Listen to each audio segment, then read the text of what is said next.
Good morning बच्चों। आज हम हिंदी में अपना सेकेंड चैप्टर की लैंग्वेज स्किल की एक्सरसाइज को सॉल्व करेंगे। क्या करेंगे बच्चों? आज हम हिंदी में सेकेंड चैप्टर की लैंग्वेज स्किल की एक्सरसाइज को सॉल्व करेंगे। ओके, तो चलिए स्टार्ट करते हैं। बच्चों देखिए, आपका जो फर्स्ट क्वेश्चन है वो क्या है? संज्ञा अर्थात नाम वाले शब्दों के स्थान पर प्रयुक्त होने वाले शब्द सर्वनाम कहलाते हैं। जैसे मैं, तुम, हम, मेरा, तुम्हारा, आप, आपका, हमारा, यह, वह आदि। देखिए क्या बोल रहे हैं क्वेश्चन में? संज्ञा के स्थान पर, नाम वाले शब्दों के स्थान पर, संज्ञा के स्थान पर या फिर नाम वाले जो शब्द होते हैं उसके स्थान पर जो शब्द प्रयोग किए जाते हैं उनको बोलते हैं सर्वनाम। जैसे हम, मैं, तुम, तुम्हारा, आप, आपका, हमारा, तो ये सारे शब्द क्या कहलाते हैं बच्चों? सर्वनाम। ओके, अब देखिए आपको करना क्या है इस क्वेश्चन में? दिए गए वाक्यों से सर्वनाम शब्द छांटकर लिखिए। दिए गए वाक्यों से आपको क्या करना है?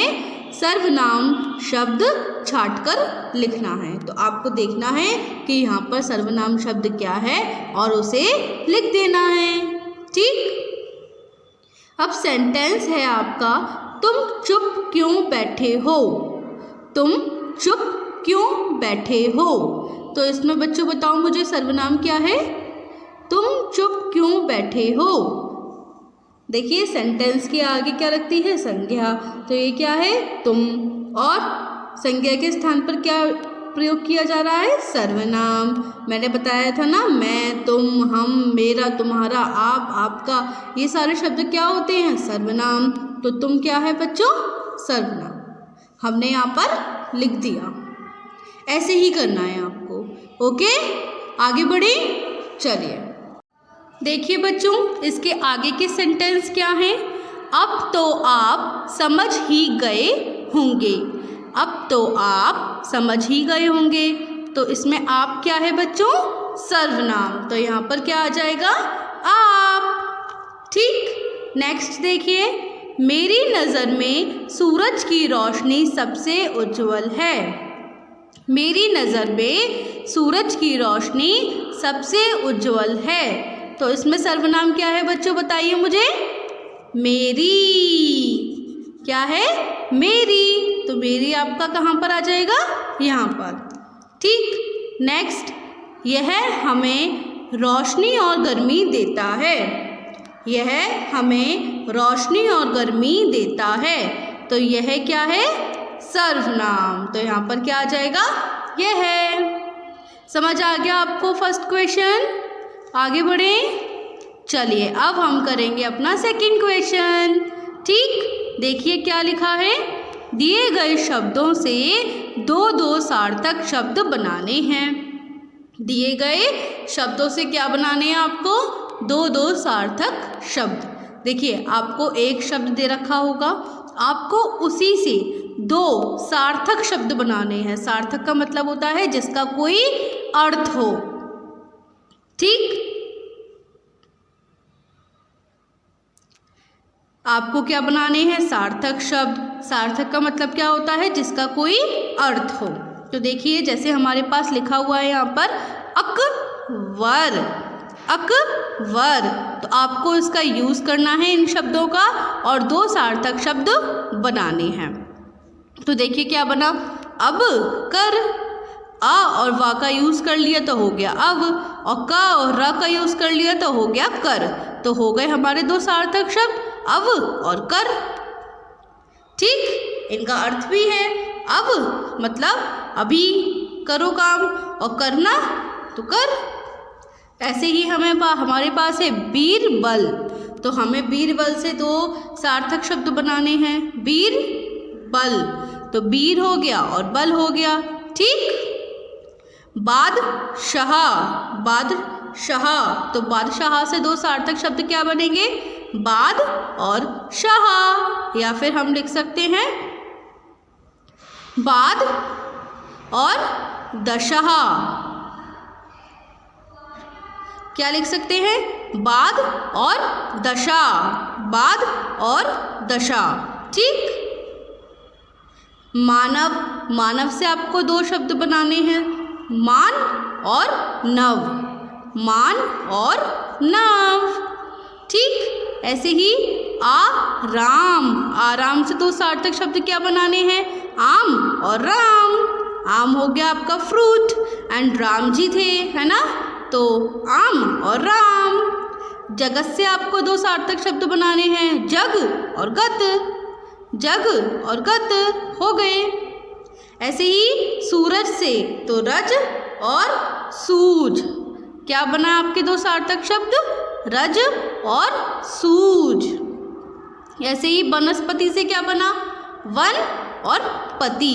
तो आपके दो सार्थक शब्द बन गए। इन शब्दों से कर लोगे आप ये वाला क्वेश्चन अपनी नोटबुक पर?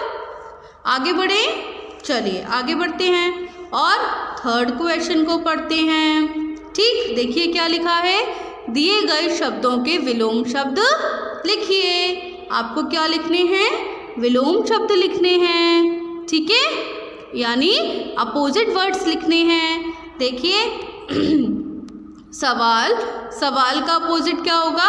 जवाब, जवाब। ठीक। जैसे अपोजिट वर्ड का मतलब क्या होता है? विलोम शब्द। जैसे मैं बोलूँ प्रश्न, उत्तर, ऊपर, नीचे, तो ये सब क्या है? उल्टे शब्द हैं। ठीक। सच का अपोजिट क्या होगा? झूठ। सच का अपोजिट क्या होगा? झूठ। सम्मान, अपमान, सम्मान, अपमान। प्रशंसा, निंदा, प्रशंसा, निंदा। दिन, रात। सुगंध, दुर्गंध। प्रसन्न, दुख। उज्ज्वल का उल्टा क्या होगा? धूमिल। देखिए अब आप इसका मतलब नहीं जानते होगे। उज्ज्वल का मतलब होता है आगे बढ़ना, ठीक, बिल्कुल साफ। और धूमिल का मतलब होता है धूल से मिला हुआ। ठीक है। सवाल, जवाब, सम्मान, अपमान, दिन, रात, प्रसन्न, दुख। सच, झूठ, प्रशंसा, निंदा, सुगंध, दुर्गंध, उज्ज्वल, धूमिल, धूमिल। समझ में आ गया? थर्ड क्वेश्चन अपोजिट वर्ड्स लिख लोगे। आगे बढ़े, चलिए आगे बढ़ते हैं एंड फोर्थ क्वेश्चन करते हैं। देखिए क्या लिखा है, जब किसी शब्द में एक ही वर्ण एक बार स्वर रहित और एक बार स्वर सहित साथ में आता है तो उसे बोलते हैं हम द्वित व्यंजन। जैसे बच्चा, देखिए क्या बोल रहे हैं, एक बार एक ही वर्ण। देखिए बच्चों, जैसे हमारा है बच्चा, तो बच्चा में आधा चा है और पूरा चा है। तो देखिए जो हमारा ये आधा चा है तो इसमें स्वर नहीं है ना। मैंने बताया था ना, जो हमारा व्यंजन है वो पूरा कब बनता है? जब उसमें स्वर होता है। तो ये हमारा क्या है? ये स्वर रहित है, यानी इसमें स्वर नहीं है। और ये पूरा चा है ना, ये देखिए पूरा चा, तो इसमें स्वर है। समझ गए? एक हो गया स्वर रहित और एक हो गया स्वर सहित। तो ऐसे शब्द जब आते हैं तो उनको बोलते हैं द्वैत व्यंजन। ठीक। देखिए पक्का, तो आधा का हो गया जिसमें स्वर रहित है और पूरा का जिसमें स्वर सहित है। समझ गए? तो हमें ऐसे शब्द अपने पाठ से छांटने हैं, चुनने हैं और इनको यहाँ पर लिखना है। ठीक। देखिए जैसे उज्ज्वल लिखा हुआ है यहाँ पर, मैंने लिखा हुआ है यहाँ पर प्रसन्न, तो प्रसन्न में देखिए आधा ना है और पूरा ना है। और ऐसे ही बुद्धिमत्ता में आधा ता है, पूरा ता है। सम्मान में आधा माँ है, पूरा माँ है। अन्य में आधा ना है, पूरा ना है। और महत्वपूर्ण में आधा ता और आधा ता। जब आधा आधा भी साथ में आ जाए तब भी हम उसको क्या बोलते हैं? द्वित व्यंजन। ठीक। समझ आ गया आपको इतना? तो आज हमने क्या किया, आज हमने चैप्टर 2 की लैंग्वेज स्किल की एक्सरसाइज को सॉल्व किया। हमने उसमें question 1, question 2, question 3, question 4 question समझे। तो बच्चों अब आपको होमवर्क में क्या करना है, आपको होमवर्क में क्वेश्चन नंबर 1, 2, 3, 4 क्वेश्चन आपको अपने होमवर्क नोटबुक पर साफ राइटिंग के साथ काम करना है। ओके, अब मैं आपको मिलूंगी अपनी अगली वीडियो में। जब तक के लिए बच्चों गुड बाय।